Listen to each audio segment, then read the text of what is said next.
بسم اللہ الرحمن الرحیم۔ سیدنا عبداللہ بن مسعود رضی اللہ تعالی عنہ جلیل القدر صحابی ہیں، سابقین اولین میں سے ہیں۔ اللہ کے نبی صلی اللہ علیہ وسلم کی خدمت حاصل کر کے آپ سے دعائیں حاصل کی ہے، جس کی وجہ سے دین میں فقاہت ان کو نصیب ہوئی۔ امت کی طرف سے فقیہ امت کے لقب سے نوازے گئے۔ ان کو یہ سعادت حاصل ہے کہ 2 ہجرتیں کی ہے۔ یہ شرف بھی ان کو حاصل ہے کہ دونوں قبلوں کی طرف رخ کر کے نماز پڑھی ہے۔ ان کا ایک اثر، ایک قول مشکاۃ شریف جلد اول میں آیا ہے، حدیث کی دیگر کتابوں میں بھی منقول ہے، وہ آپ کے سامنے رکھنا ہے، اور اس سے ملنے والی ہدایات اور رہنمائی ہمیں اپنے سامنے رکھنی ہے۔ کیا فرماتے ہیں؟ من کان مستنن فلیستن بمن قد مات فإن الحی لا تؤمن علیہ الفتنہ۔ جو آدمی اقتداء کرنا چاہے، کسی کو فالو کرنا چاہے، تو چاہیے کہ وہ ان لوگوں کو فالو کرے جو اس دنیا سے چلے گئے، ان کی پیروی کرے، کیونکہ زندہ شخصیت فتنے سے محفوظ نہیں ہے۔ حالات بدل جائیں گے، اس کا موقف بدل جائے گا، تو آپ بھی اس کے ساتھ ہو جائیں گے۔ یہ کون لوگ ہیں جن کی پیروی کرنا ہے؟ اولئک اصحاب محمد کانوا افضل هذه الامہ، یہ محمد صلی اللہ علیہ وسلم کے ساتھی ہیں، اس امت کے افضل ترین، بہترین، کامل ترین لوگ ہیں۔ ابر الناس قلوبا، ان کے جیسے پاک دل کسی کے نہیں ہو سکتے ہیں۔ اعمقہم علما، علم کی گہرائی میں کوئی ان کا مقابلہ نہیں کر سکتا۔ اقلہم تکلفا، زندگی بڑی سادہ تھی ان کی، تکلف کے اعتبار سے بڑے کم تھے۔ اختارہم اللہ لصحبت نبیہ و اقامت دینہ، اللہ تعالیٰ نے انہیں اپنے دین کے غلبے اور دین کی اقامت کے لیے اور نبی کی صحبت، معیت اور رفاقت کے لیے چنا ہے۔ فاعرفوا لهم فضلهم، لہذا ان کی فضیلت کو تسلیم کرو، مانو۔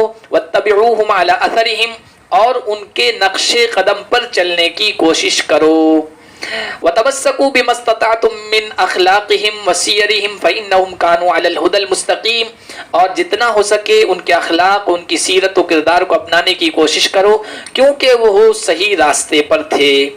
سیدنا عبداللہ بن مسعود کا یہ قول، یہ تبصرہ صحابہ کے بارے میں بالکل برحق ہے، سچ ہے، 100% صحیح ہے، اور ان کے اس اثر سے صحابہ کرام رضوان اللہ علیہم اجمعین کے مقام بلند اور شان رفیع پر روشنی پڑتی ہے۔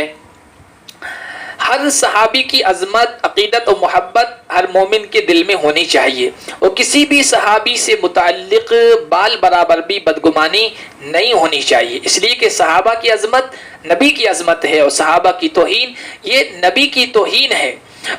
صحابہ نے دین ہم تک پہنچایا، وہ دین کی بنیاد ہیں، وہ شک کے دائرے میں آگے تو دین کی بنیاد منہدم ہو جائے گی۔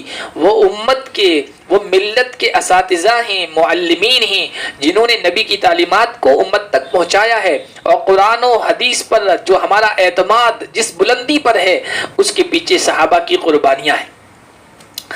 اللہ تبارک و تعالی صحابہ کی عظمت و محبت سے ہمارے دلوں کو معمور فرمائے، اور ہر قسم کی بدگمانی سے ہماری حفاظت فرمائے۔ سیدنا عبداللہ بن مسعود کا یہی اثر کچھ دیگر الفاظ کے ساتھ بھی منقول ہے۔ وہ فرماتے لا یقلدن احدکم رجلا دینہ، تم میں سے کوئی آدمی اپنے دین کے سلسلے میں کسی آدمی کی پیروی نہ کرے۔ فإن آمن آمن وإن کفر کفر، کہ وہ آدمی، وہ شخصیت ایمان لے آئے تو وہ ایمان لے آئے گا، وہ کفر کرے، یا دوسرے الفاظ میں کہیں وہ غلط رویہ اپنائے، غلط موقف، غلط نظریہ اپنا لے، تو وہ بھی اس کے پیچھے ہو جائے گا۔ ان کنتم مقتدین فاقتدوا بالمیت، اگر تمہیں پیروی کرنی ہے تو اس دنیا سے جو چلے گئے ہیں یعنی صحابہ، ان کی پیروی کرو۔ فإن الحی لا تؤمن علیہ الفتنہ، کیونکہ جو زندہ شخص ہے وہ فتنے سے محفوظ نہیں ہے۔ اس اثر سے انہوں نے ایک صحیح نہج، صحیح منہج، جسے منہج سلیم کہیے، ایک صحیح اصول امت کے سامنے رکھا ہے۔ امت اگر اس کو اپنا لے تو ضلالت سے، ہر قسم کی گمراہی سے، راہ راست سے، انحراف سے بچ سکتی ہے۔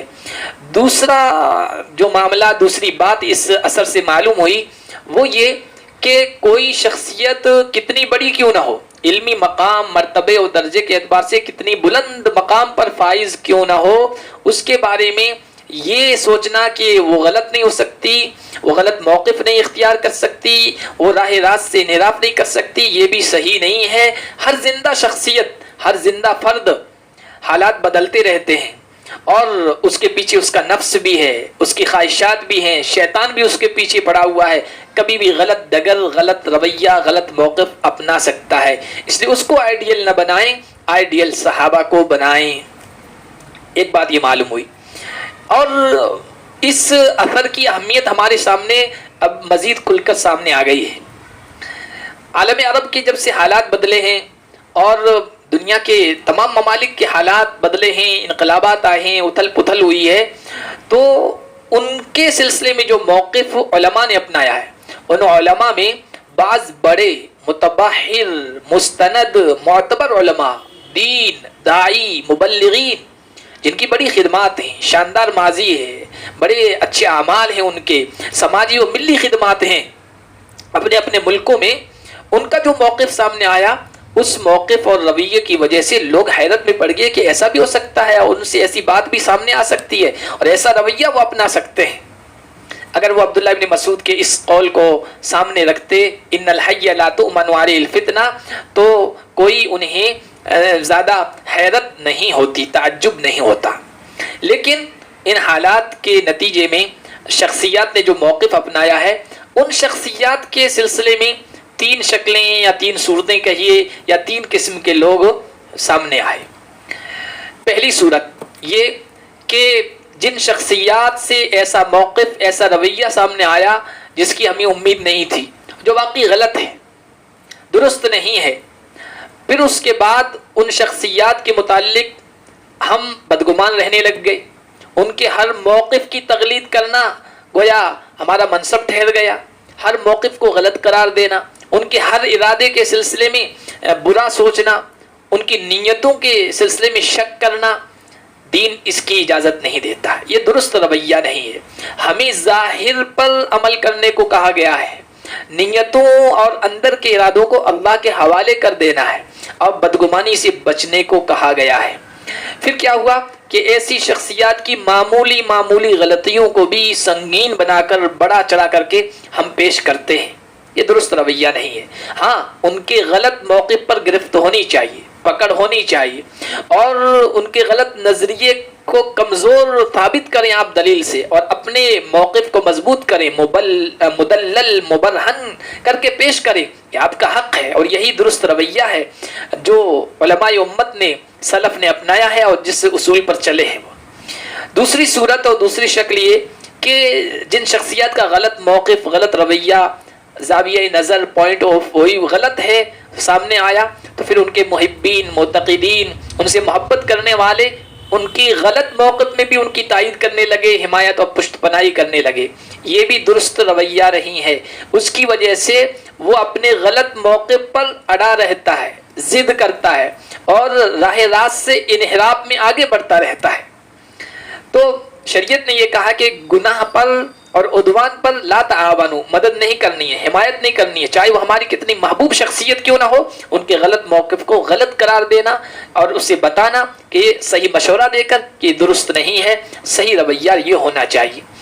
تیسری شکل جو سامنے آئی وہ یہ کہ جب کسی شخصیت سے کوئی غلطی ہو گئی، غلط موقف اور غلط رویہ سامنے آیا، تو پھر ہم بالکل اسے ناقابل اعتماد بنا دیں، اور ان کی جو ماضی کی خدمات ہیں، ان کا شاندار جو ماضی ہے اور ان کا فضل و کمال ہے، اس کے بھی منکر بن جائیں، اور ان کے سلسلے میں ایسے تبصرے، ایسے کمنٹس اور ایسا موقف اپنائیں جس کی وجہ سے رجوع الی الحق کا دروازہ گویا ہم ان کے سامنے بند کر دیتے ہیں، اور فتنے پر جمے رہنے اور اصرار کرنے کا ہم سبب بن رہے ہیں، یہ رویہ درست نہیں ہے۔ اسلام کا فلسفہ اخلاقی ہے، اسلام کی روح تو یہ ہے کہ گنہگار سے گنہگار انسان ہے، اس کو بھی ہم دین کی طرف رجوع کرنے اور توبہ کے لیے بلاتے ہیں، اور اس کے سامنے دروازہ کھلا رکھتے ہیں۔ تو وہ شخصیت جس کی خدمات ہیں، جو معتبر رہی ہے، شاندار ماضی ہے، اس کے سامنے ہم دروازہ بند کیوں کرتے ہیں یا ایسا رویہ کیوں اپناتے ہیں کہ گویا ہم اس کے سامنے دروازہ بند کر رہے ہیں رجوع کا، حق کی طرف لوٹنے کا، ان پر اعتبار کا، اور ان کو اپنے غلط موقع پر جمے رہنے اور اصرار کرنے کا سبب بن رہے ہیں۔ یہ رویہ بھی درست نہیں ہے۔ اللہ تعالی ہم کو صحیح فہم، صحیح سمجھ اور اعتدال کا راستہ اپنانے کی توفیق عطا فرمائے۔